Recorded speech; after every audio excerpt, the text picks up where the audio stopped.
EM6 Computer Technology. Materials. Computer. Pays email program located at www.paysjobs.com/em. EM6 message card. Procedure. You are going to compose and send messages with attachments. Open the internet browser on your computer.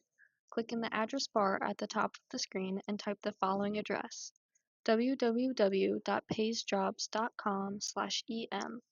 Press Enter or Return on your keyboard. Click on Create Mail. Locate the first address on the EM6 message card. Click in the box labeled To. Type the first address in the box beside the word To. Locate the first subject on the EM6 message card.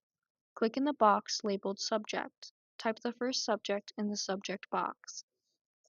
Click on the paper clip located in the top toolbar. Locate the first attachment on the EM6 message card. Select the file to attach from the files printed on the screen. Click on the word Attach. The job interest attachment should appear in the attachment box of your email. Click in the large message box and type the words See Attached. Correct any spelling errors you might have by following the instructions on the EM Spell Check instruction card. Click on the word Send located at the top left corner of the screen. Repeat steps 4 through 18 to compose and send the other 4 messages with the attachments listed on the EM6 message card.